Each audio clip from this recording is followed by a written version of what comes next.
Hello student, मैं अजीत स्वागत करता हूं आपके अपने यूट्यूब चैनल AKS नॉलेज गुरुजी पर।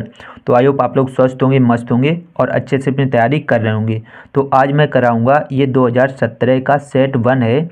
सेट 1 का ये पार्ट 2 है। अगर आपने पार्ट 1 नहीं देखा तो लिंक आपको नीचे डिस्क्रिप्शन में मिल जाएगी, वहाँ पर जाकर आप हमारी वो वीडियो देख सकते हैं, या फिर यहाँ आई बटन पर एक लिंक आ रहा होगा, यहाँ पर जाकर भी आप हमारी वीडियो देख सकते हैं। ठीक है, चलिए इस वीडियो में शुरू कर रहा हूँ गा क्वेश्चन से। गा क्वेश्चन को ध्यान से समझते हैं कैसे करेंगे हल इसको। नेक्स्ट क्वेश्चन है क्वेश्चन गा। इसमें लिखा है द्विघात समीकरण के मूल वास्तविक हैं तो ज्ञात कीजिए। ये समीकरण दिया गया, इसके हम लोगों को मूल ज्ञात करने हैं। तो आइए उसको समझते हैं कैसे करेंगे। जो गा दिया गया, इसमें समीकरण क्या दिया गया, 1/2x-3 प्लस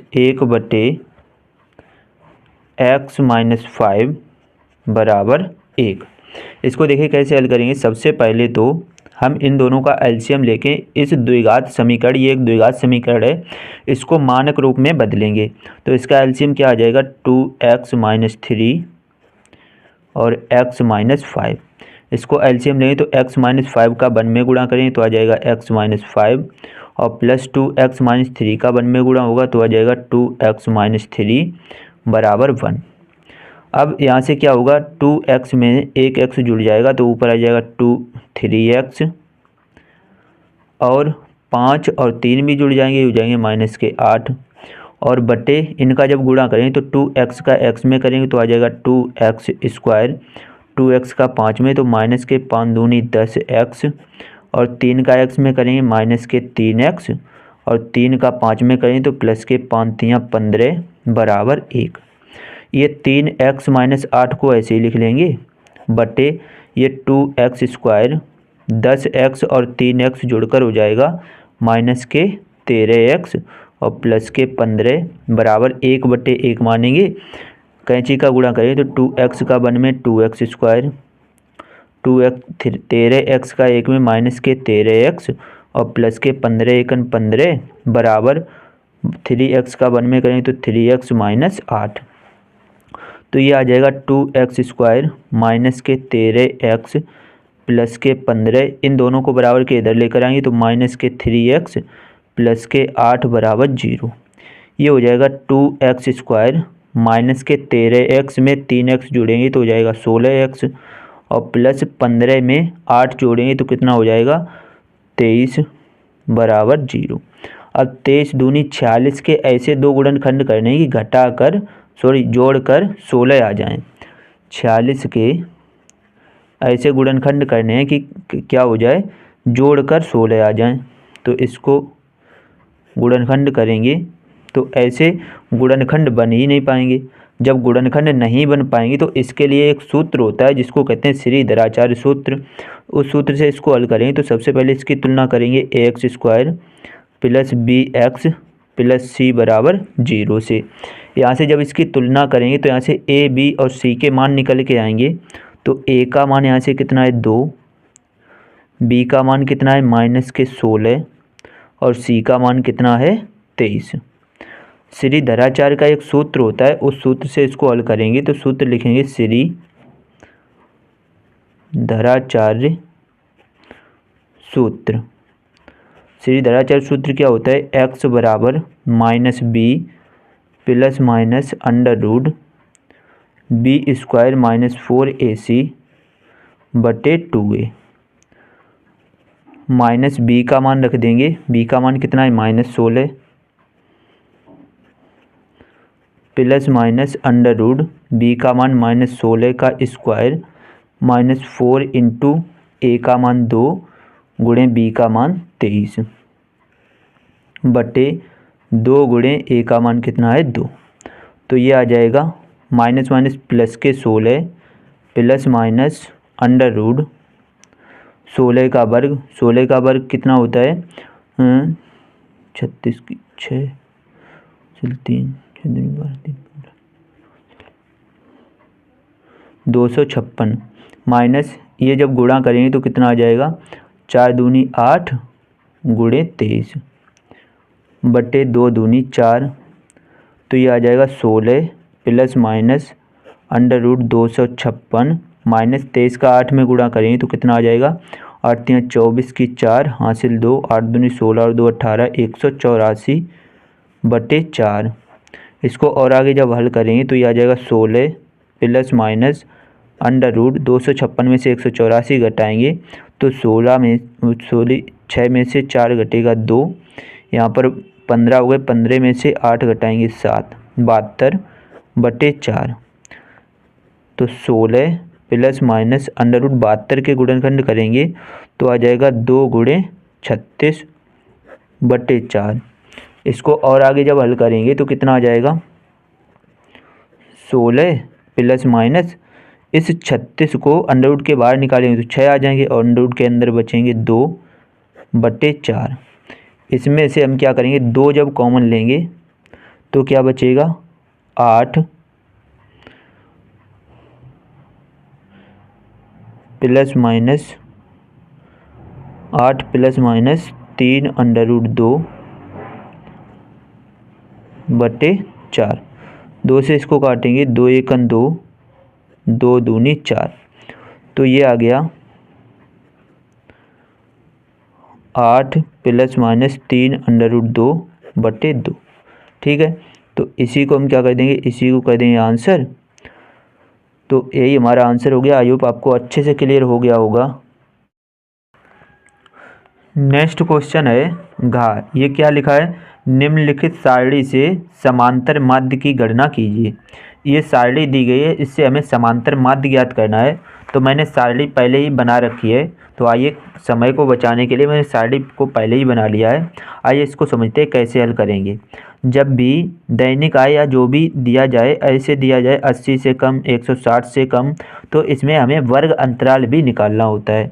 तो वर्ग अंतराल कैसे निकालेंगे, ये 80 से कम है और इन सभी में 80-80 का अंतर है। तो पहला वर्ग अंतराल क्या होगा, 0 से 80, उसके बाद 80 से 160, उसके बाद 160 से 240, इधर हो जाएगा 240 से 320 और लास्ट में हो जाएगा 320 से 400। ठीक है, बारंबारता भी हम लोगों को निकालनी पड़ेगी। पहली वाली जो बारंबारता है कर्मचारियों की संख्या, उसको तो ऐसे ही लिख लेंगे।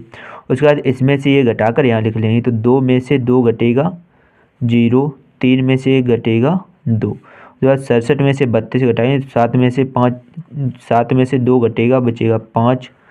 ठीक है, 7 में से 2 घटाएंगे, क्या बचेगा 5, और 6 में से 3 घटाएंगे, कितना बचेगा 3। उसके बाद 97 में से 67 घटाएंगे, 7 में से 7 घटेगा 0, 9 में से 6 घटेगा 3। उसके बाद 120 में से 97 घटाएंगे तो इधर से लेंगे 2.5, 10 में से 7 घटेगा 3 और यहाँ पर बचा 11, 11 में से 9 घटाएंगे 2, 23 हो गया। ठीक है, अब हम लोग क्या करेंगे, मध्यमान निकालेंगे। और मध्यमान कैसे निकलता है, बारंबारता वर्ग अंतराल में इन दोनों को जोड़कर बटे 2 कर देंगे। तो 0 में 80 जोड़ेंगे, 80 आ जाएगा, 80 के आधे 40। उसके बाद 80 में 160 जोड़ेंगे तो 80-80 का अंतर है, तो इसमें 80-80 जोड़ते जाएंगे। तो 40 में 80 जोड़ेंगे, 8 × 4 = 12, 120, 120 में 80 जोड़ेंगे 200, 200 में 80 जोड़ेंगे 280, 280 में 80 जोड़ेंगे तो 8 दूनी 16 यानी कि 360। ठीक है, इसमें हमें ऊपर 2 छोड़ देंगे, नीचे 2, ये हम लोग विचलन विधि से करेंगे। तो a का मान हो गया 200, a का मान कितना हो गया 200। अब निकालेंगे d = x - a, यानी कि 40 में से 200 घटाएंगे तो कितना बचेगा माइनस का 160, 120 में से 200 घटाएंगे तो बचेगा माइनस का कितना बचेगा 80, 200 में से 200 घटाएंगे 0, 280 में से 200 घटाएंगे 80, 360 में से 200 घटाएंगे 160। ठीक है, अब यहाँ पर d/h निकालेंगे और h का मान यहाँ पर कितना है 80, तो h का मान रख देंगे 80 और 80 का भाग देंगे तो यहाँ पर बचेगा माइनस का 8 दूनी 16 यानी 160, माइनस का 1, 0, 1, 2। ठीक है, 80 का सभी में हमने भाग दे दिया। अब यहाँ पर निकालेंगे u/f, यानी जो बारंबारता होती है इसको हम लिखते हैं f से, तो f का गुणा इसमें करेंगे तो 12 दूनी हो जाएंगे माइनस के 24, 20 का 1 में करेंगे माइनस के 20 एकन 20, 35 का 0 में करेंगे 0, 30 का 1 में करेंगे 30 एकन 30 और 23 का 2 में करेंगे 23 दूनी 46। अब प्लस प्लस वाले अलग जोड़ लेंगे तो 24 और 20 जोड़ेंगे तो कितना आ जाएगा, इधर लिख रहा हूँ 24 और 20 जोड़ेंगे तो आ जाएगा माइनस के 46 और 46 और 30 जोड़ेंगे तो कितना आ जाएगा, 4 3 7 76। तो 76 में से 46 घटाएंगे तो कितना बचेगा 30, कितना बचेगा 30। तो ये जो निकल के आया, ये निकल के आ गया सिग्मा एफ यू का मान, कितना निकल के आ गया 30। और बारंबारता को जोड़ते हैं तो ये आता है सिग्मा एफ का मान। तो इन सभी को जब जोड़ेंगे तो कितना आ जाएगा 120। ठीक है, तो ये विचलन विधि से जो हम लोग इसको हल करेंगे तो विचलन विधि का जो सूत्र होता है, सूत्र क्या होता है, समांतर माध्य x बार बराबर होता है a plus sigma F you बटे सिग्मा एफ गुणे एच। ठीक है, सभी के मान रखेंगे। a का मान कितना है, a का मान था ये रखा है, a का मान है 200, तो यहाँ पर रख देंगे 200 प्लस सिग्मा एफ यू का मान है 30 बटे सिग्मा एफ का मान है 120 और गुणे एच का मान कितना था 80। 0 से 0 कट जाएगा, 4 से काटेंगे, 4 तियाँ 12, 4 दूनी 8, 3 से ये 30 कट जाएंगे, 3 ढाई 30। तो ये आ गया 200 प्लस 10 दूनी 20, 200 में 20 जोड़ेंगे तो आंसर कितना आ जाएगा, सॉरी यहाँ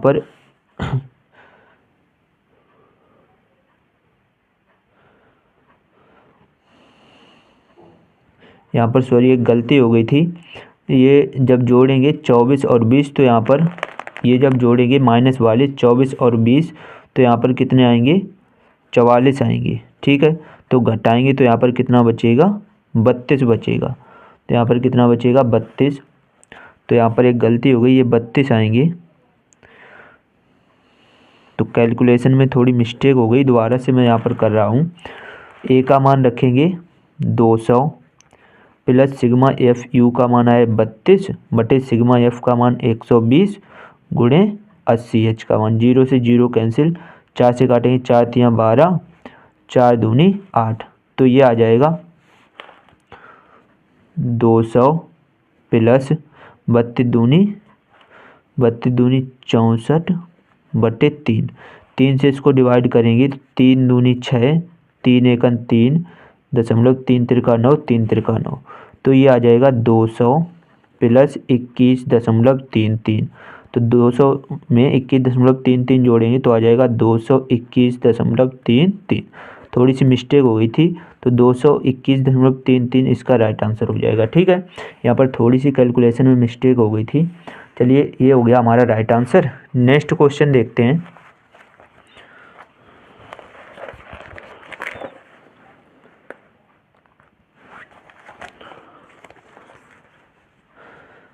नेक्स्ट क्वेश्चन क्या लिखा है, एक हवाई जहाज जो कि 1000 मीटर की ऊंचाई पर उड़ रहा है पर स्थित मनुष्य उत्तर की ओर शत्रु की एक पनडुब्बी को 30 अंश के अवनमन कोण पर तथा दक्षिण की ओर एक युद्धपोत को 45 अंश के अवनमन कोण पर देखता है। पनडुब्बी और युद्धपोत के बीच की दूरी ज्ञात कीजिए। आइए इसको समझते हैं कैसे करेंगे। सबसे पहले चित्र इसका बनाएंगे। ये लिखा है कि एक हवाई जहाज है जो 1000 मीटर की ऊंचाई पर उड़ रहा है। तो मान लीजिए कि ज़मीन से एक हवाई जहाज उड़ रहा है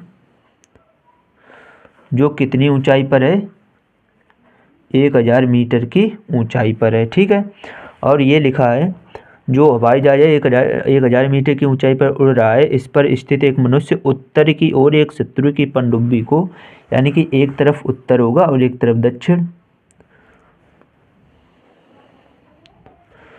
तो इधर मैं मान रहा हूँ कि यहाँ पर है पनडुब्बी, यहाँ पर पनडुब्बी है और यहाँ पर जो है वो है युद्धपोत। ठीक है, हवाई जहाज यहाँ पर उड़ रहा है।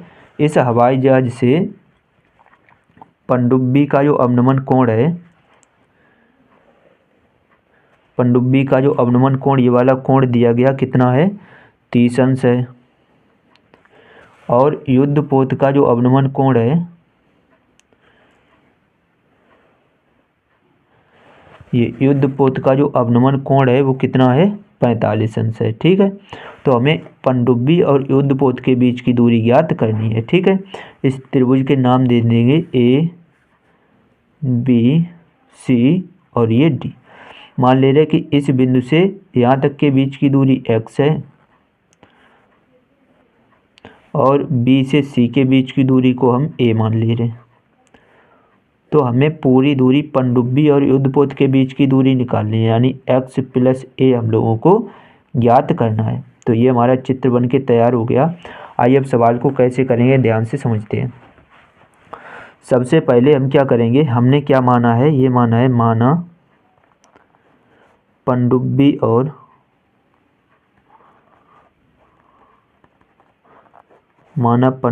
और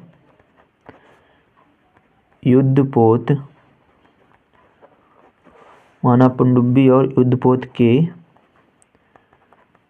बीच की दूरी बराबर x प्लस a। हमने इस दूरी को क्या माना है, x प्लस a माना है, तो वो हमने यहाँ पर लिख दिया है। ठीक है, अब यहाँ पर कैसे करेंगे, सबसे पहले हम त्रिभुज ए सी डी में सूत्र लगाएंगे। तो यहाँ पर लिखेंगे त्रिभुज ए सी डी से, त्रिभुज ए सी डी में हमें क्या क्या ज्ञात है, हमें ये लंब, ये वाली भुजा लंब और आधार ज्ञात है। तो लंब और आधार में कौन सा सूत्र लगाते हैं, लंब और आधार में सूत्र लगता है टेन थीटा। तो टेन थीटा बराबर होता है लंब बटे आधार। लंब है इसमें ए सी और आधार है सी डी, तो हो जाएगा ए सी बटे सी डी।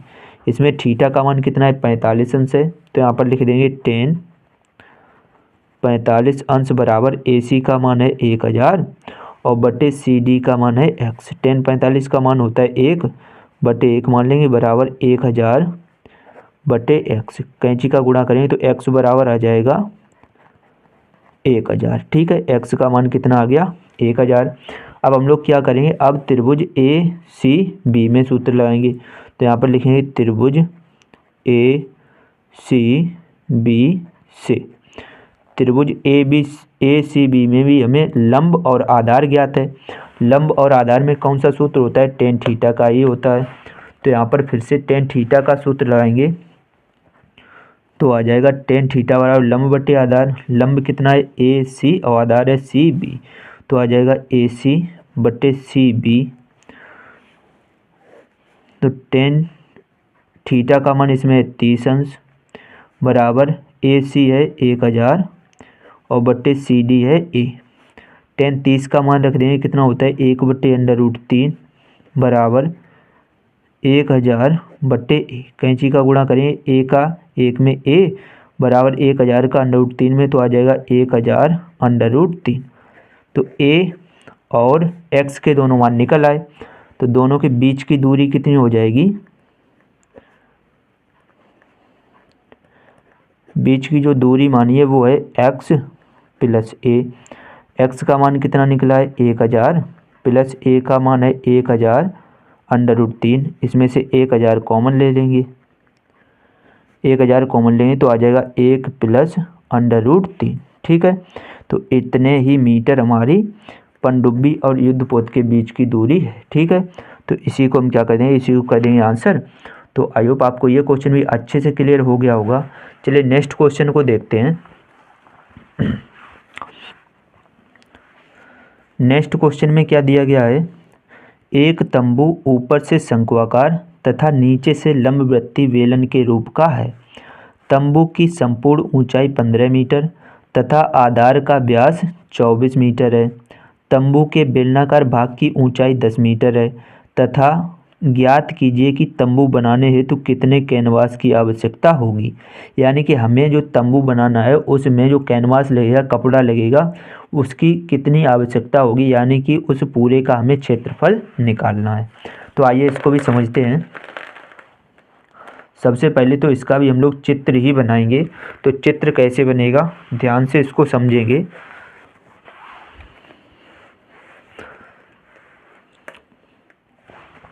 देखिए ये लिखा है सवाल में, एक तंबू जो है वो ऊपर से शंक्वाकार और नीचे से बेलन के आकार का है। तो तंबू को यहाँ पर बना लेंगे, नीचे से बेलन के आकार का है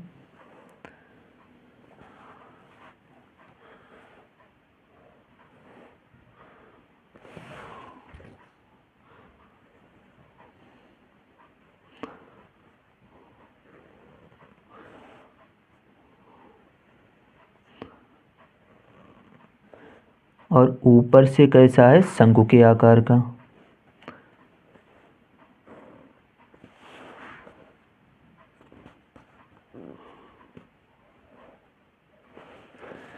ये हमारा चित्र बन के तैयार हो गया। एक तंबू जो है ऊपर से शंक्वाकार और नीचे से बेलन के आकार का है। ये लिखा है इस तंबू की जो संपूर्ण ऊंचाई है ये वाली, ये कितनी दी गई है, 15 मीटर। बेलन की संपूर्ण ऊंचाई है 15 मीटर, वो यहाँ पर हमने लिख ली है। और लिखा है इसके आधार का जो व्यास है ये दिया गया 24 मीटर। ठीक है, आगे लिखा है तंबू के बेलनाकार भाग की ऊंचाई है वो 10 मीटर है। अब आप ये बताइए, अगर तंबू के बेलनाकार भाग की ऊंचाई 10 मीटर, पूरी ऊंचाई 15 मीटर, तो ये शंकु का जो आकार है उसकी ऊंचाई कितनी हो जाएगी, ये बच जाएगी 5 मीटर। ठीक है, ये हमारा चित्र बन के तैयार हो गया। अब सवाल को कैसे करेंगे आइए समझते हैं।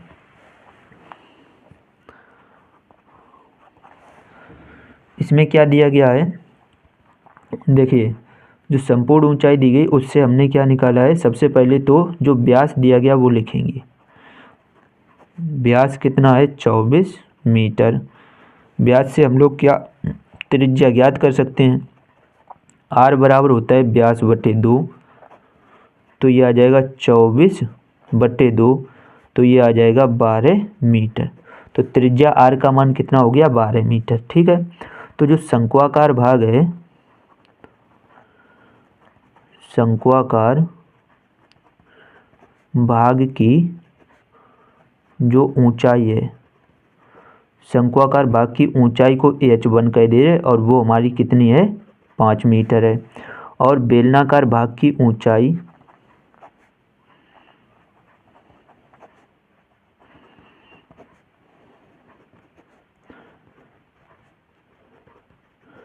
बेलनाकार भाग की ऊंचाई को h2 कह दे रहे और वो कितनी है हमारी, 10 मीटर। ठीक है, अब हमें इस पूरे का हमें पृष्ठीय क्षेत्रफल निकालना है।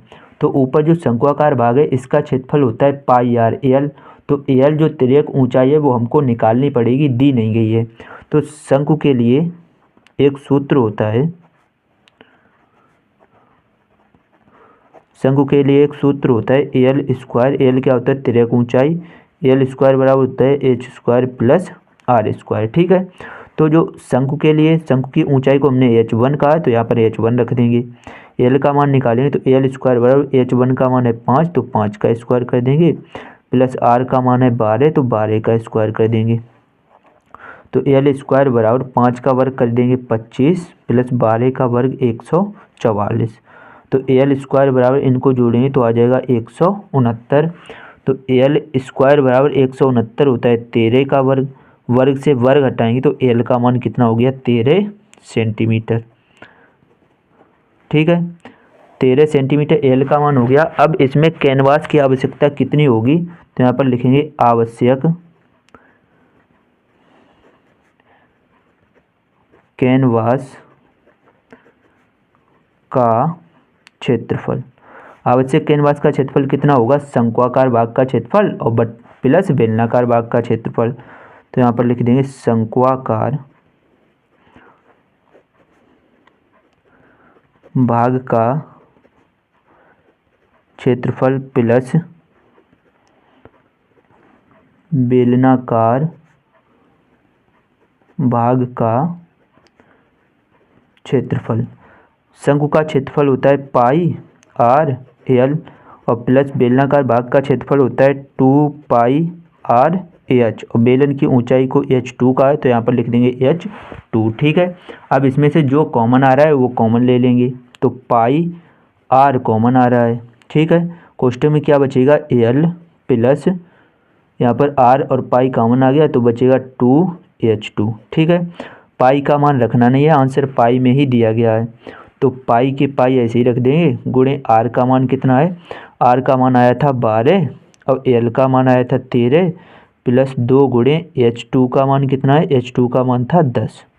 ठीक है, इसको आगे हल करेंगे तो पाई गुणे 12 और गुणे ये 10 दूनी 20 आ जाएगा, 20 में 13 जोड़ेंगे तो कितना आ जाएगा 33। अब 12 में 33 का गुणा कर लेंगे, 12 3 36 की 6 हासिल 3, 12 3 36 और 3 39, 396 पाई वर्ग सेंटीमीटर।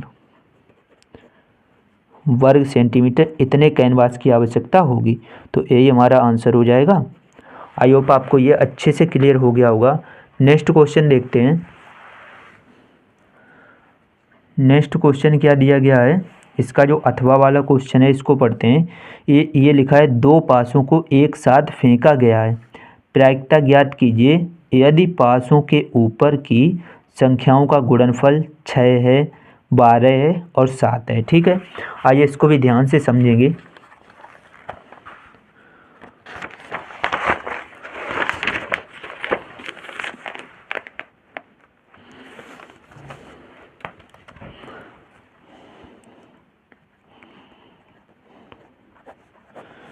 जो अथवा वाला क्वेश्चन है इसको कैसे करेंगे, देखिए ये लिखा है 2 पासों को एक साथ फेंका जाता है, तो ये जो घटना होती है जब 2 पासों को एक साथ फेंका जाता है तो उस पर कितने केस बनते हैं, तो उसमें कुल परिणाम जो होते हैं वो बनते हैं 36।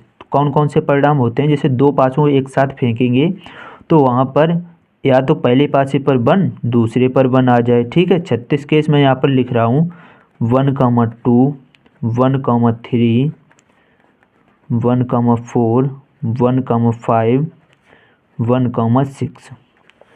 हो सकता है पहले पासे पर 1 दूसरे पर भी 1 आ जाए, पहले पासे पर 1 दूसरे पर 2, पहले पर 1 दूसरे पर 3, इस तरीके से ये संख्याएं आ सकती हैं। हो सकता है दूसरे पहले पासे पर 2 पहले पर दूसरे पर 1, 2 2 2 3 2 4 2 5 2 6, उसके बाद 3 1 3 2 3 3 3 4 3 5 3 6, उसके बाद 4 1 4 2 4 3 4 4 4 5 4 6, उसके बाद 5 1 5 2 5 3 5 4 5 5 5 6, उसके बाद 6 1 6 2 6 3 6 4 6 5 6 6, ये हमारे कुल परिणाम जो इसमें होते हैं, कुल परिणाम होते हैं 36। जब 2 पासों को एक साथ फेंकते हैं तो कुल परिणाम 36 होते हैं। ये मैंने यहाँ पर सारे परिणाम लिख लिए हैं। ठीक है, अब आइए देखते हैं इसको कैसे हल करेंगे। पहला जो सवाल दिया गया है उसमें लिखा है कि संख्या प्रायिकता निकालनी है, संख्याओं का जो गुणनफल है, संख्याओं का जो गुणनफल है वो 6 आ जाए। तो प्रायिकता का सूत्र क्या होता है, अनुकूल परिणाम, अनुकूल परिणाम बटे कुल परिणाम। तो कुल परिणाम तो हमारे पास 36 है, हमें अनुकूल परिणाम इसमें से ढूंढने हैं। तो इसमें से ऐसे कौन संख्याएं दो, ये जो नंबर हमने लिखे हैं ये क्या है, ये पहला जो नंबर है ये पहले पासे पर आया हुआ अंक है और दूसरा जो नंबर है वो दूसरे पासे पर आया हुआ अंक है। ठीक है, तो जब 2 पासों को एक साथ फेंकते हैं तो इतने अंक उसमें आने की संभावनाएं हैं, इसके अलावा और कुछ भी अंक नहीं आएगा। तो ऐसे कितनी संख्याएं हैं, ऐसे कितनी जगह पर हैं जिनमें अंकों का गुणनफल 6 है। तो एक तो देखो ये है 3 का 2 में गुणा होगा तो भी 6 आएगा और 2 में 3 का गुणा होगा तो भी कितना आएगा 6। तो 2 तो ये हो गए, 6 में 1 का गुणा करेंगे तो भी 6 आएगा और 1 में 6 का गुणा करेंगे तो भी 6 आएगा। यानी हमारे अनुकूल परिणाम है 1 2 3 4। तो अनुकूल परिणाम हो गए 4, कुल परिणाम हमारे 36 हैं। 4 से डिवाइड करेंगे 4 एकन 4, 4 नेम 36, आंसर आ गया 1/9। ठीक है। उसके बाद दूसरी प्रायिकता हम लोगों को ज्ञात करनी है, प्रायिकता निकालनी है कि जो अंकों का गुणनफल है, अंकों का गुणनफल 12 आ जाए। तो अंकों का गुणनफल कितनी जगह ऐसी संख्या है जिसमें अंकों का गुणनफल 12 के बराबर है। तो एक तो ये है 4 का 3 में गुणा करेंगे 12 आएगा, 3 का 4 में गुणा करेंगे 12 आएगा, 2 में 6 का गुणा करेंगे 12 आएगा, 6 में 2 का गुणा करेंगे 12 आ जाएगा। यानी हमारे अनुकूल परिणाम हो गए 1 2 3 4।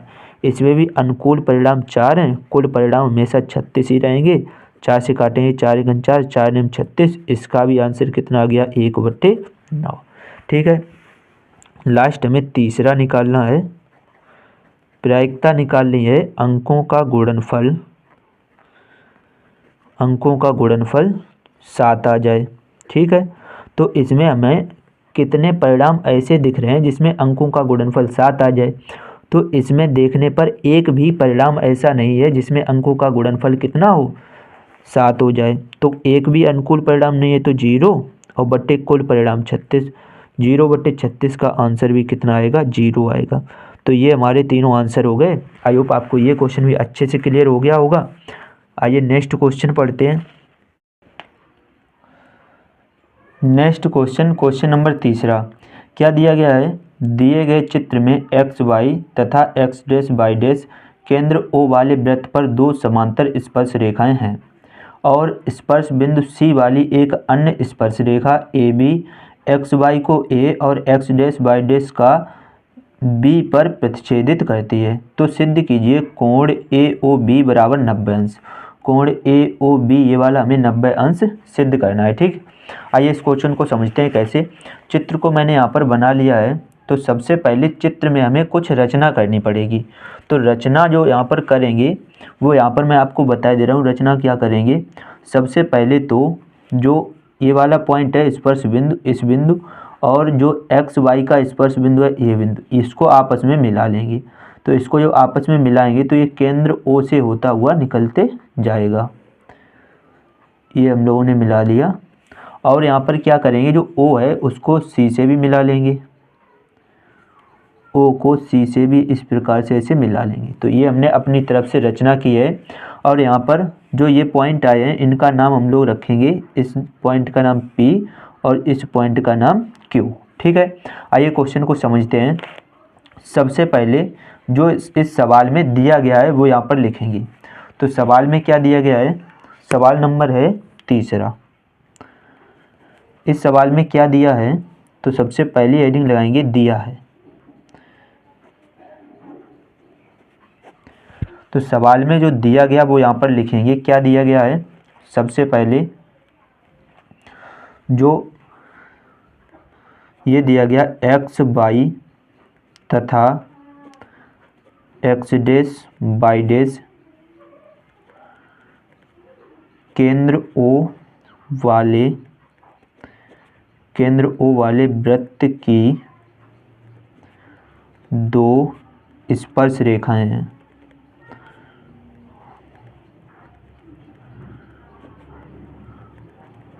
केंद्र ओ वाले वृत्त की दो स्पर्श रेखाएं, ये दिया गया जो एक्स वाई और एक्स डैश वाई डैश है, ये केंद्र ओ वाले की दो स्पर्श रेखाएं हैं। ठीक है। अब हमें सिद्ध क्या करना है वो यहाँ पर लिखेंगे। तो सिद्ध करना है,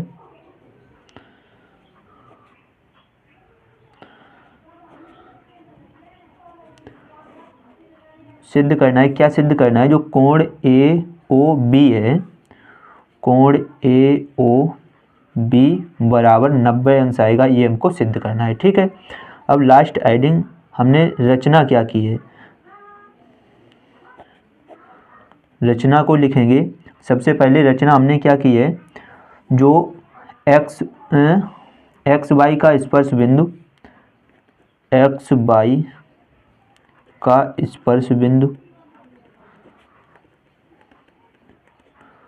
एक्स वाई का स्पर्श बिंदु P तथा, ये पहली रचना है, तथा एक्स डैश वाई डैश का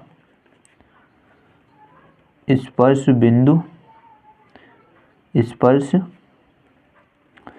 बिंदु Q को आपस में मिलाया।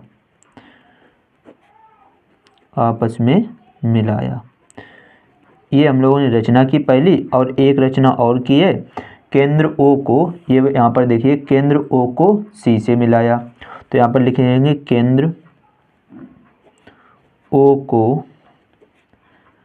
बिंदु C से मिलाया। ठीक है, ये रचना हमने अपनी तरफ से की है। अब सबसे मेन हेडिंग जो प्रूफ करने वाली है वो यहाँ पर डालेंगे, जिसको कहते हैं उपपत्ति।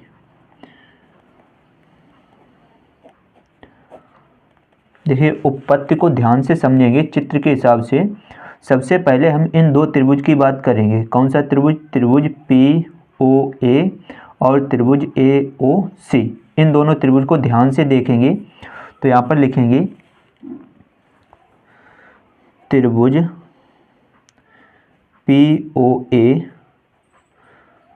तथा त्रिभुज AOC में। इस त्रिभुज में ध्यान से अगर देखें तो जो OP है ये वृत्त की त्रिज्या है, और OC क्या है? ये भी वृत्त की त्रिज्या है। तो इस त्रिभुज में जो OP है वो बराबर हो जाएगा OC के। क्यों बराबर हो जाएगा? क्योंकि दोनों ही क्या है? वृत्त की त्रिज्याएं हैं। दोनों ही क्या है? वृत्त की त्रिज्याएं हैं। ठीक है, उसके बाद देखिए, ये बाहरी बिंदु है। इस बाहरी बिंदु से इस वृत्त पर ये एक स्पर्श रेखा है और ये भी स्पर्श रेखा है। तो किसी भी बाह्य बिंदु से किसी वृत्त पर स्पर्श रेखाओं की जो लंबाई होती है वो बराबर होती है। इस हिसाब से जो AP है वो बराबर हो जाएगा AC के। जो AP है वो बराबर हो जाएगा AC के। क्यों बराबर हो जाएगा? क्योंकि दोनों ही स्पर्श रेखाएं,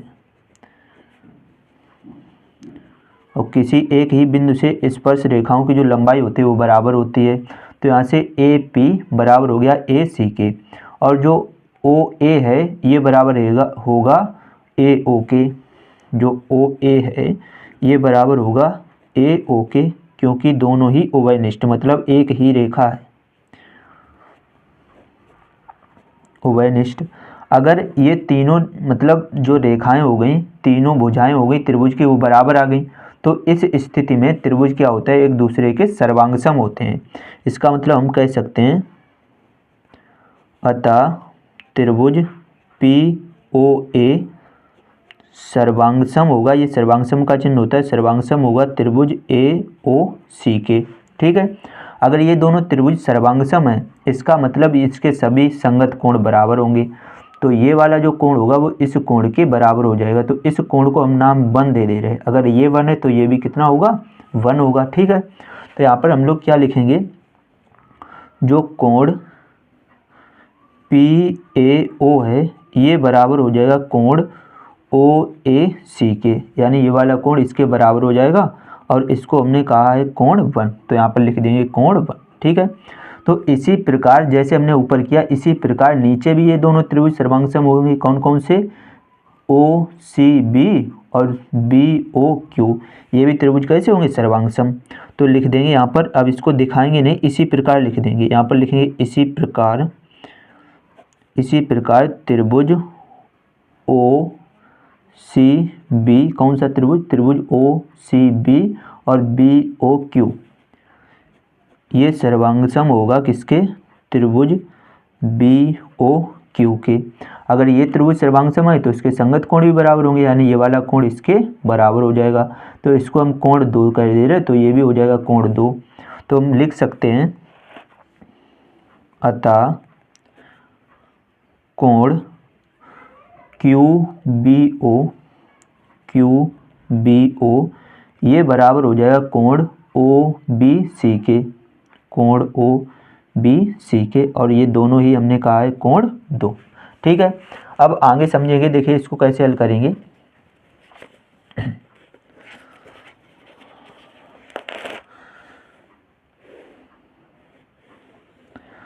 देखिए चित्र की सहायता से ही समझेंगे। आप ध्यान से समझिए। देखिए ये वाला जो कोण है, सॉरी यहाँ पर ये वाला जो पूरा एक क्या है, ये है एक चतुर्भुज। तो इसमें ये वाले जो स्पर्श बिंदु से जाने वाली त्रिज्या और स्पर्श रेखा एक दूसरे पर लंब होते हैं, यानी ये कोण 90 अंश का हो गया और ये कोण भी कितना होगा, 90 अंश का। तो इन चारों कोणों का योग 360 अंश के बराबर होगा क्योंकि ये एक चतुर्भुज है। तो लिखेंगे चतुर्भुज, चतुर्भुज PABQ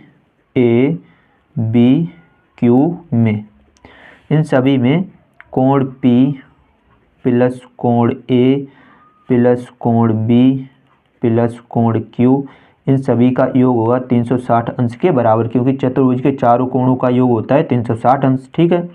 कोण P हमारा कितना है, कोण P है 90 अंश, तो यहाँ पर रख देंगे 90 प्लस कोण A, कोण A को हम लिख सकते हैं कोण A 1 प्लस कोण 1 यानी कि 2 कोण 1, प्लस कोण B को हम लिख सकते हैं 2 कोण 2, 2 कोण 2 प्लस कोण Q कितना है 90 अंश, तो इसको हम लिख देंगे 90 बराबर 360। ये 90 और 90 जुड़ जाएगा तो ये आ जाएगा 2, तो यहाँ से ये हो जाएगा 2 कोण 1 प्लस 2 कोण 2 और प्लस 90 और 90 जोड़ेंगे ये हो जाएगा 180 बराबर 360। ये 2 इसमें से कॉमन लेंगे तो आ जाएगा 2 कोण 1 प्लस, सॉरी यहाँ पर जब 2 कॉमन लेंगे तो आ जाएगा कोण 1 प्लस कोण 2 बराबर 180 उधर भेजेंगे तो हो जाएगा 360 माइनस 180। ये 2 कोण 1 प्लस कोण 2 बराबर 360 में से 180 घटाएंगे तो बचेगा 180। ये 2 बटे में भेज देंगे तो हो जाएगा कोण 1 प्लस कोण 2 बराबर 180 बटे 2, 2 से काटेंगे तो 2 कोण 1 प्लस कोण 2 बराबर हो जाएगा 90 अंश। इसको कह देंगे समीकरण 1। इसका भी आगे यूज करेंगे। अब देखिए यहाँ पर फिर से चित्र से समझेंगे।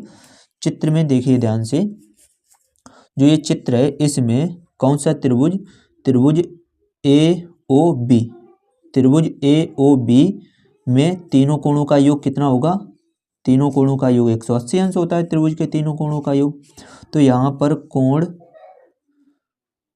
यहाँ पर ये लिखेंगे त्रिभुज OAB में, इस त्रिभुज में कोण A प्लस कोण O प्लस कोण B ये बराबर होगा 180 अंश के, क्योंकि त्रिभुज के तीनों कोणों का योग कितना होता है 180 अंश।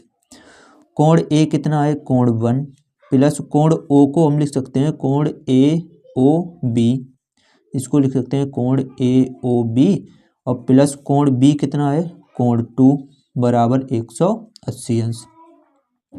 कोण AOB प्लस कोण 1 प्लस कोण 2 इसका मान हमने 90 निकाल रखा है तो यहाँ पर रख देंगे 90 बराबर 180। ठीक है। यहाँ से थोड़ा और जब आगे हल करेंगे तो कोण AOB बराबर 90 उधर भेज देंगे तो कितना आ जाएगा 180 माइनस 90, तो ये आ जाएगा कोण AOB बराबर 90 अंश। और यही हम लोगों को सिद्ध करना था। आई होप आपको पूरा क्वेश्चन समझ में आ गया होगा। एक बार क्वेश्चन को दोबारा से देख लीजिए पूरा। ये पूरा क्वेश्चन यहाँ से मैंने हल किया है, तो ये पूरा क्वेश्चन दिया गया है। ठीक है, इसका ये वाला चित्र रखा है। चलिए नेक्स्ट क्वेश्चन की ओर बढ़ते हैं। तो नेक्स्ट इसका जो अथवा वाला क्वेश्चन है इसको देखेंगे। क्या लिखा है, दो संकेंद्रित वृत्त की त्रिज्या 13 सेंटीमीटर व 8 सेंटीमीटर है। AB बड़े वृत्त का व्यास है, BD छोटे वृत्त को D पर स्पर्श करने वाले स्पर्श रेखा है, स्पर्श करने वाली स्पर्श रेखा है जो AD की लंबाई ज्ञात कीजिए। ठीक है, तो चित्र को मैंने टाइम बचाने के लिए पहले ही बना रखा है।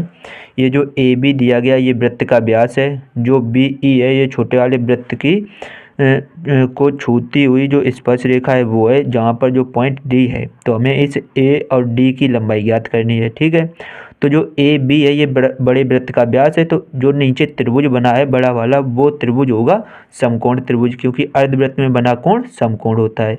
यानी ये कोण कितना हो गया 90 अंश का।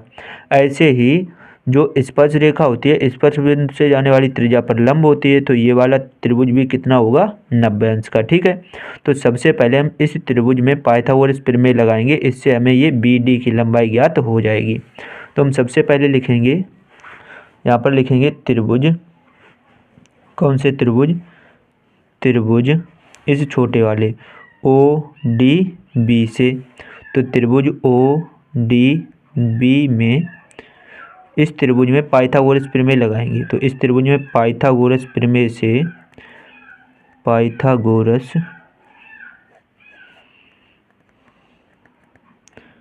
प्रमेय से इस त्रिभुज में जब पाइथागोरस प्रमेय लगाएंगे तो ध्यान से समझिए क्या आएगा। पाइथागोरस प्रमेय होती है कर्ण का स्क्वायर, कर्ण 90 अंश के सामने वाली भुजा यानी कि 13 का स्क्वायर बराबर हो जाएगा लंब का स्क्वायर, लंब कितना है 8, तो हो जाएगा 8 का स्क्वायर, और प्लस आधार कौन सा है बी डी, तो आधार हो जाएगा बी डी का स्क्वायर। तो 13 का वर्ग करेंगे हो जाएगा 169 बराबर 8 का वर्ग 64 प्लस बी डी का स्क्वायर। हमें यहाँ से बी डी का मान निकालना है, 64 बराबर के इधर लाएंगे तो हो जाएगा 169 माइनस 64 बराबर बी डी का स्क्वायर। 169 में से 64 घटाएंगे तो बचेगा 105 बराबर बी डी का स्क्वायर। वर्ग घटाएंगे तो इधर लग जाएगा अंडर रूट, यानी कि बी डी का मान आ गया अंडर रूट 105। तो ये वाली जो भुजा है बी डी ये आ गई अंडर रूट 105। अगर ये वाली बी डी अंडर रूट 105 है तो D E B under root 105 होगी, क्योंकि ये जो डाला गया लंब होता है ये इस जीवा को समद्विभाजित करता है, तो ये भी कितनी हो जाएगी 105 अंडर रूट। ठीक है, तो हम क्या करेंगे, इस बड़े वाले त्रिभुज से इस ए ई की लंबाई निकालेंगे। ठीक है, तो ये भी त्रिभुज है तो इसमें लिखेंगे त्रिभुज ए बी ई में, इस त्रिभुज में भी पाइथागोरस प्रमेय लगाएंगे। पाइथागोरस प्रमेय से इस त्रिभुज में पाइथागोरस प्रमेय लगाएंगे तो कर्ण का वर्ग होता है 13, इतनी भुजा है 13 इतनी, तो 13 13 कितनी हो जाएगी 26, तो हो जाएगा 26 का स्क्वायर बराबर ए ई का मान निकालना ही है ए ई का स्क्वायर और प्लस बी ई कितनी हो जाएगी अंडर रूट 105 और अंडर रूट 105 जोड़ेंगे तो हो जाएगा 2 अंडर रूट 105 का स्क्वायर। ठीक है, अब यहाँ से देखिए क्या करेंगे, 26 का वर्ग कर देंगे। 26 का वर्ग कितना होता है 36 की 6 हासिल 3 बराबर 25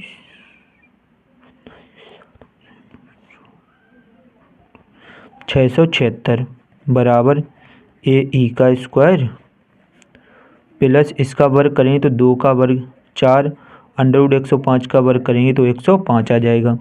ये 676 बराबर ए ई का स्क्वायर प्लस ये 4 का गुणा करेंगे तो 4 पंचे 20 की 0 हासिल 2 तो ऐसे ही 4 एकन 4 420 बराबर के इधर लेकर आ जाएंगे तो क्या आ जाएगा 676 माइनस 420 बराबर ए ई का स्क्वायर। अब यहाँ से क्या हो जाएगा 676 में से 420 घटाएंगे तो 6 में से 0 घटेगा 6, 7 में से 2 घटेंगे 5 और 6 में से 2 घटेगा 2, 256 बराबर ए ई का स्क्वायर। ये 16 का स्क्वायर होता है तो इसको लिख लेंगे 16 का स्क्वायर बराबर ए ई का स्क्वायर। वर्ग से वर्ग हटाएंगे तो ए ई बराबर आ जाएगा 16। ठीक है, तो ए ई का मान हमारा 16 आ गया। ए ई कहाँ पर है, ए ई ये वाली भुजा आ गई 16। ठीक है, हमें कौन सी ए डी निकालनी है, तो ए डी कैसे निकलेगी, अब त्रिभुज ए ई डी में पाइथागोरस प्रमेय लगाएंगे तो यहाँ पर लिखेंगे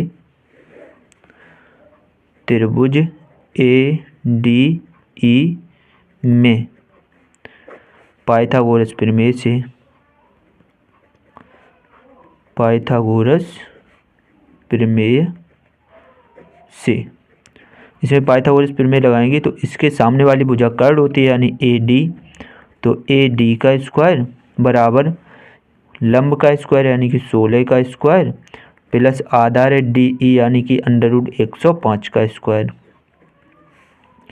तो ए डी का स्क्वायर बराबर 16 का वर्ग कर देंगे, कितना आ जाएगा 256, प्लस अंडर 105 का वर्ग करेंगे तो आ जाएगा 105। तो ए डी का स्क्वायर बराबर, इनको जब जोड़ेंगे तो कितना आ जाएगा, जोड़ेंगे तो 6 5 11 की 1, हासिल 1, 5 1 6, 2 1 3, 361। तो ए डी का स्क्वायर बराबर 361 होता है 19 का वर्ग। तो ए डी बराबर कितना आ जाएगा, वर्ग हटाएंगे तो ये आ जाएगा 19 सेंटीमीटर। ठीक है, ए डी का मान ही हमसे पूछा गया था, ए डी का मान कितना आ गया 19 सेंटीमीटर। तो इसी को क्या कर देंगे आंसर। आई होप आपको ये क्वेश्चन अच्छे से क्लियर हो गया होगा। नेक्स्ट क्वेश्चन देखते हैं। तो नेक्स्ट क्वेश्चन, चौथा क्वेश्चन में क्या लिखा है, निम्नलिखित समीकरण को हल कीजिए। ये समीकरण दिया गया 2 कोष्टक में 2x माइनस 1 बटे एक्स प्लस 3 माइनस 3 कोष्टक में x प्लस 3 बटे 2x माइनस 1 बराबर 5। इसको आइए देखते कैसे हल करेंगे। मैंने समीकरण पहले ही लिख लिया है, तो इस समीकरण को हम लोग मान के हल करेंगे। तो क्या मानेंगे, यहाँ पर लिखेंगे माना 2x माइनस 1 बट्टे एक्स प्लस 3 को हम लोग क्या करेंगे बाई मान लेंगे। और ये जो दिया गया वो इसका व्युत्क्रम है, तो इसका व्युत्क्रम जब करेंगे तो x प्लस 3 ऊपर पहुंच जाएगा और बट्टे 2x माइनस 1 नीचे, और इसका व्युत्क्रम करेंगे तो ये आ जाएगा 1/y। ये दोनों मान इसमें जब समीकरण में रखेंगे तो ये आ जाएगा 2y माइनस 3 इंटू 1/y बराबर 5। इसको बटे 1 मान के एलसीएम लेंगे, एलसीएम कितना आ जाएगा बाई। तो बाई का इसमें गुणा करेंगे तो आ जाएगा 2y स्क्वायर माइनस के 3 एकन 3 बराबर 5 बटे 1 मान लेंगे, कैंची का गुणा करेंगे तो ये आ जाएगा 2y स्क्वायर माइनस के 3 बराबर 5y। इस 5y को बराबर के इधर लेकर आएंगे तो ये आ जाएगा 2y square minus 5y minus 3 बराबर 0। अब 2 का 3 में गुणा करें, 2 3 6 के ऐसे गुणनखंड करने हैं कि घटाकर 5 आ जाए, तो 6 माइनस 1 हो जाएगा, तो आ जाएगा 2y square minus 6y plus y minus 3 बराबर 0। यहाँ से जब 2y कॉमन लेंगे तो कोष्टक में क्या बचेगा y माइनस 3, यहाँ से प्लस 1 कॉमन लेंगे तो यहाँ भी बचेगा y माइनस 3 बराबर 0। अब y माइनस 3 दोनों में से कॉमन आ जाएगा तो यहाँ पर बचेगा 2y और यहाँ पर बचेगा प्लस का 1 बराबर 0। अब y माइनस 3 को जब 0 के बराबर करेंगे तो यहाँ से y बराबर कितना आ जाएगा, y बराबर प्लस के 3। और y का मान जो हमने माना था, y बराबर क्या माना था, y बराबर था 2x minus 1 upon x plus 3। यहाँ y का मान वापस से रख देंगे। y का मान कितना माना था हमने, y का मान था 2x minus 1 upon x plus 3 बराबर 3 बटे 1। इधर कैंची का जब गुणा करेंगे तो क्या आ जाएगा, 1 का 2x में करेंगे तो ये आ जाएगा 2x माइनस 1 बराबर 3 का इन दोनों में करेंगे तो 3x प्लस के 3 तिरका 9। ठीक है, अब यहाँ से हम क्या करेंगे, 2x बराबर के उधर भेजेंगे और 9 बराबर के इधर लेकर आएंगे तो ये आ जाएगा माइनस 1 माइनस 9 बराबर 2x और यहाँ पर 3x और माइनस के 2x। माइनस 9 और माइनस 1 जुड़कर हो जाएगा माइनस 10 बराबर 3x में से 2x घटेगा तो बचेगा x, यानी x का मान आ गया माइनस 10। ऐसे ही जब इसको 2y प्लस 1 को 0 के बराबर करेंगे तो 2y बराबर हो जाएगा माइनस 1 और y का मान हो जाएगा माइनस 1 बटे 2। y का मान फिर से रखेंगे, y का मान कितना था 2x माइनस 1 बटे एक्स प्लस 3 बराबर माइनस 1 बटे 2। कैंची का गुणा करेंगे तो 2 दूनी 4x माइनस 2 एकन 2 बराबर माइनस x और माइनस के 3। इसको और आगे जब हल करेंगे तो x इधर आ जाएगा तो हो जाएगा 4x प्लस x बराबर, ये 2 उधर भेजेंगे तो माइनस 3 और माइनस के प्लस 2 हो जाएंगे। ठीक है, तो यहाँ पर आ जाएगा 5x बराबर 3 में से 2 घट जाएगा, बचेगा माइनस का 1। ये 5 बटे में भेज देंगे तो x बराबर हो जाएगा माइनस 1 बटे 5। ठीक है, हमें x के मान ही निकालने थे तो एक x का मान आ गया 10, एक एक्स का मान आ गया -1/5, तो इन्हीं को हम क्या कर देंगे आंसर। ठीक है, आई होप आपको ये क्वेश्चन भी अच्छे से क्लियर हो गया होगा। इसके बाद नेक्स्ट क्वेश्चन देखते हैं। नेक्स्ट क्वेश्चन है, ये लिखा है 2 अंकों की संख्या के अंकों का गुणनफल 18 है। जब संख्या में से 27 घटाया जाता है तो संख्या के अंकों के स्थान बदल जाते हैं, संख्या ज्ञात कीजिए। आइए इस क्वेश्चन को भी कैसे करेंगे ध्यान से समझते हैं। 2 अंकों की संख्या है तो 2 अंकों की संख्या को हम हमेशा 10x + y मानते हैं। ठीक है, 2 अंकों की संख्या होगी तो उसमें एक इकाई का अंक होगा और एक दाई का अंक। ठीक है, तो हम ये मान ले रहे, माना 2 अंकों की संख्या, माना 2 अंकों की संख्या बराबर 10x + y। इसमें जो इकाई का अंक है वो y है और दाई का अंक x है। तो दोनों के अंकों का जो गुणनफल है, अंकों का गुणनफल दिया गया कितना है 18 है। ठीक है, अंकों का गुणा कर देंगे, x × y बराबर हो जाएगा 18। यहाँ से जब y का मान निकालेंगे तो x बटे में हो जाएगा, तो आ जाएगा 18/x। इसको कह देंगे समीकरण 1। अब ये लिखा है कि जब संख्या में से 27 घटाया जाता है तो संख्या है 10x + y, इसमें से जब 27 घटाएंगे तो संख्या के स्थान बदल जाते हैं, यानी कि दाई का अंक हो जाएगा y और इकाई का अंक हो जाएगा x। ठीक है, इसको हल कर लेंगे तो इन दोनों को बराबर के इधर लेकर आएंगे, 27 बराबर के उधर भेजेंगे, तो ये आ जाएगा 10x + y माइनस के 10y माइनस x बराबर 27 उधर भेजेंगे, प्लस के हो जाएंगे 27। 10x में से 1x घटेगा, बचेगा 9x, और 10y में से 1y घटेगा, बचेगा माइनस का 9y बराबर 27। पूरे समीकरण में 9 से भाग देंगे तो आ जाएगा x - y बराबर 9 × 3 = 27, 3। अब समीकरण 1 से y का मान रख देंगे, तो यहाँ पर लिख देंगे माइनस के x - y का मान 18/x बराबर 3। इसके बटे 1 मानेंगे, जब एलसीएम लेंगे तो कितना आ जाएगा x, तो x का गुणा यहाँ पर हो जाएगा x² माइनस के 18 बराबर 3/1। कैंची का गुणा करेंगे तो क्या आएगा, x² का 1 में x² माइनस के 18 बराबर 3x। इस 3x को बराबर के इधर लेकर आएंगे तो हो जाएगा x² माइनस के 3x माइनस के 18 बराबर 0। 18 के ऐसे गुणनखंड करने घटा कर कितना आ जाए, 3 आ जाए, तो 6 × 3 होते हैं 18, तो ये हो जाएगा x² माइनस 6x प्लस के 3x माइनस के 18 बराबर 0। इन दोनों में से x कॉमन आ जाएगा तो क्या बचेगा x - 6। इन दोनों में से प्लस के 3 कॉमन तो बचेगा x - 6 बराबर 0। तो x - 6 कॉमन बचेगा x + 3 बराबर 0। यहाँ से जब x - 6 को 0 के बराबर करेंगे तो x का मान हमारा कितना आ जाएगा +6, और जब इसको 0 के बराबर करेंगे तो माइनस का आएगा, तो यही प्लस वाला हम लोग रखेंगे। तो संख्या हमने क्या मानी थी, जो संख्या थी वो थी 10x + y। ठीक है, दोनों के मान रखेंगे, सॉरी यहाँ पर अभी y का मान भी निकालना है, तो इधर मैं y का मान निकाल ले रहा हूँ। y का मान समीकरण 1, x का मान समीकरण 1 में रख देंगे। x का मान समीकरण 1 में रखने पर x समीकरण 1 था y बराबर 18/x, तो 18/x का मान रख देंगे 6, 6 से काटेंगे 6 × 6, 6 × 3 = 18। y का मान कितना आ गया 3। x y के मान अब यहाँ पर रखेंगे तो 10 × x का मान 6 प्लस y का मान कितना है 3, तो 10 × 60 प्लस 3, 60 में 3 जोड़ेंगे कितना आ जाएगा 63। यानी जो संख्या हमारी अभिष्ट संख्या निकल के आई वो कितनी आ गई 63। ठीक है, आई होप आपको ये क्वेश्चन भी अच्छे से क्लियर हो गया होगा। चलिए नेक्स्ट क्वेश्चन देखते हैं।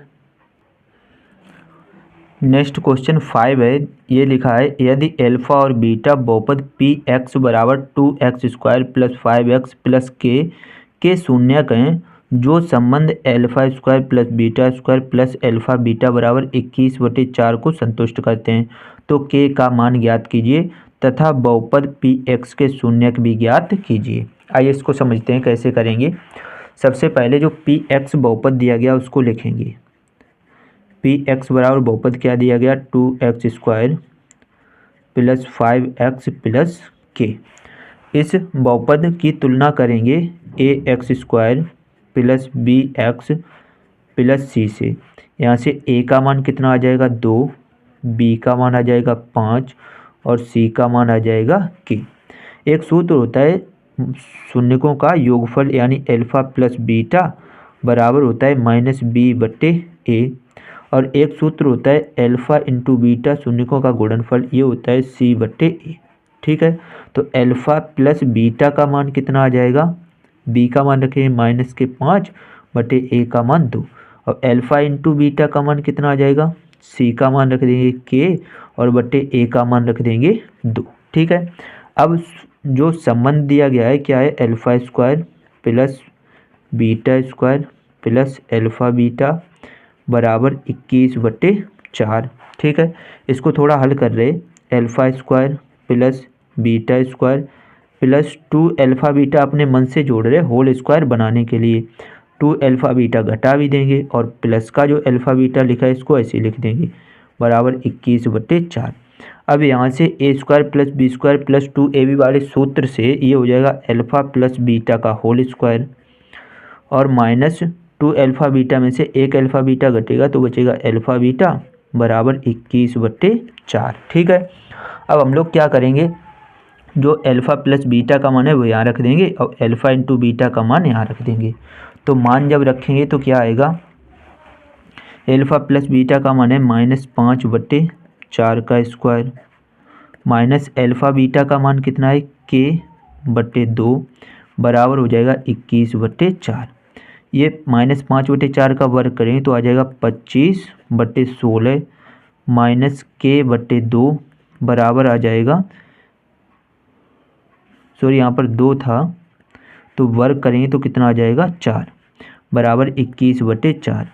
ये k/2 को बराबर के उधर भेजेंगे, 21/4 बराबर के इधर लेकर आएंगे तो हो जाएगा 25/4 माइनस 21/4 बराबर k/2। ठीक है, अब दोनों के हर समान है तो 25 में से 21 घट जाएगा तो कितना बचेगा 4/4 बराबर k/2। 4 से 4 काटेंगे तो यह आ जाएगा 1 बराबर k/2। तो यहाँ से k का मान कितना आएगा, कैंची का गुणा करें तो k बराबर आ जाएगा 2। ठीक है, k का मान पूछा गया था, k का मान निकल के आ गया। अब ये k का मान बहुपद में रख देंगे तो बहुपद क्या प्राप्त होगा, बहुपद हो जाएगा 2x² plus 5x plus k का मान रख देंगे 2। अब इसके शून्यक भी निकालने हैं तो इसके गुणनखंड करेंगे, 2 का गुणा 2 में 2 दूनी 4 के ऐसे गुणनखंड करेंगे, जोड़कर 5 आ जाए तो 4 + 1 हो जाएगा। तो ये 2x² प्लस इसको लिख लेंगे 4x प्लस x प्लस 2। यहाँ से 2x कॉमन आएगा तो क्या बचेगा x प्लस 2, यहाँ से +1 कॉमन तो बचेगा x प्लस 2। अब x प्लस 2 दोनों में से कॉमन और यहाँ पर बचेगा 2x प्लस 1। शून्य ज्ञात करने के लिए दोनों को 0 के बराबर करते हैं तो x प्लस 2 को जब 0 के बराबर करेंगे तो x का मान आ जाएगा -2 और 2x प्लस 1 को जब 0 के बराबर करेंगे तो 2x बराबर -1 तो x बराबर कितना हो जाएगा -1/2। ठीक है, तो शून्यक भी ज्ञात करने तो शून्यक क्या ज्ञात हो गए वो लिख देंगे, अतः शून्यक क्या निकल के आए, एक तो आया -2 और एक आया -1/2। ठीक है, इसी को हम क्या कर देंगे, इसी को कर देंगे आंसर। आई होप आपको ये क्वेश्चन भी अच्छे से क्लियर हो गया होगा। चलिए इसका जो नेक्स्ट क्वेश्चन है उसको देखते हैं। नेक्स्ट क्वेश्चन और इस सेट का ये लास्ट क्वेश्चन है। ये लिखा है, यदि sec theta plus tan theta बराबर p तो सिद्ध कीजिए sin थीटा बराबर p² - 1/p² + 1। ठीक है, आइए इसको भी समझते हैं। सबसे पहले क्या दिया गया है वो लिख लेंगे, ये दिया गया sec theta plus tan theta बराबर p है। ठीक है, अब जो सिद्ध करना है उसकी हम लोग क्या लिख रहे हैं, लेफ्ट हैंड साइड लिख ले रहे हैं, सॉरी यहाँ पर राइट हैंड साइड लिख रहे हैं। राइट हैंड साइड क्या है, p² - 1/p² + 1। इसको हमें sin थीटा के बराबर सिद्ध करना है तो p का जो मान दिया गया ये यहाँ पर रख देंगे। p का मान कितना है, sec theta plus tan theta का होल स्क्वायर -1 बटे sec theta plus tan theta का होल स्क्वायर +1। एक सूत्र होता है sec square theta minus tan square theta बराबर 1। ये एक सर्वसमीका होती है त्रिकोणमिति में, इसका यूज करेंगे तो 1 की जगह पर ये रख देंगे। तो यहाँ पर रखेंगे तो क्या आ जाएगा, sec theta plus tan theta का होल स्क्वायर माइनस इसकी जगह पर रख देंगे sec square theta minus tan square theta.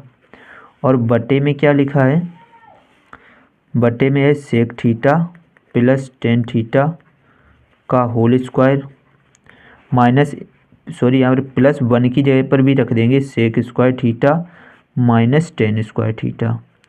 अब एक सूत्र होता है A square minus B square वर्गांतर का सूत्र। तो एक कोष्टक में होता है ए प्लस बी और एक कोष्टक में होता है ए माइनस बी। इस सूत्र का यूज करेंगे इन दोनों में, ठीक है। तो ये क्या आ जाएगा, sec theta plus tan theta का होल स्क्वायर माइनस इसमें वर्गांतर का सूत्र लगाएं तो एक कोष्टक में हो जाएगा sec theta plus tan theta और एक कोष्टक में हो जाएगा sec theta minus tan theta. और बट्टे में जो लिखा है यहाँ भी वर्गांतर का ही सूत्र लगाएंगे तो क्या आ जाएगा, sec theta plus tan theta का होल स्क्वायर और प्लस ये हो जाएगा sec theta plus tan theta और एक कोष्टक में हो जाएगा sec theta minus tan theta, ठीक है। अब यहाँ पर समझेंगे ध्यान से, यहाँ से ये पूरा कोष्टक और ये कोष्टक कॉमन आ रहा है तो यहाँ पर ऊपर क्या आ जाएगा, sec theta plus tan theta common आ जाएगा। तो कोष्टक में क्या बचेगा, यहाँ पर वर्ग था तो एक कोष्टक कॉमन आ गया तो ये बच जाएगा sec theta plus tan theta. और क्योंकि यहाँ पर माइनस चिन्ह है तो इस वाले कोष्टक के चिन्ह बदल जाएंगे, सेक थीटा माइनस का हो जाएगा प्लस का टेन थीटा बटे नीचे भी सेम हम लोग क्या करेंगे, sec theta plus tan theta जब कॉमन ले लेंगे तो कोष्टक में क्या बचेगा, sec theta plus tan theta. क्योंकि वर्ग था तो एक बार आ गया, एक बचेगा sec theta plus tan theta और प्लस यहाँ पर बचेगा sec theta minus tan theta. अब देखिए यहाँ पर ये पूरे कोष्टक से ये पूरा कोष्टक कैंसिल हो जाएगा, यहाँ पर सेक थीटा से सेक थीटा कैंसिल और यहाँ पर टेन थीटा से टेन थीटा कैंसिल। तो ऊपर tan theta plus tan theta जुड़कर हो जाएगा टू टेन थीटा और बटे sec theta plus sec theta जुड़कर हो जाएगा टू सेक थीटा। टू से टू कैंसिल हो जाएगा, टेन थीटा बराबर होता है साइन थीटा बटे कॉस थीटा और बटे सेक थीटा होता है 1/कॉस थीटा। अब दूर दूर का गुणा करके ऊपर लिखेंगे तो साइन थीटा को गुणा कॉस थीटा में होगा तो आ जाएगा साइन थीटा गुणे कॉस थीटा और बटे 1 का गुणा कॉस थीटा में होगा तो आ जाएगा 1 गुणे कॉस थीटा। कॉस थीटा से कॉस थीटा कैंसिल हो जाएगा, बटे 1 लिखा नहीं जाता तो ये क्या आ गया, साइन थीटा। और यही हमें सिद्ध करना था, ये हमारी होगी लेफ्ट हैंड साइड, ठीक है। ये हमारा सिद्ध हो गया। आई होप आपको अच्छे से क्लियर हो गया होगा।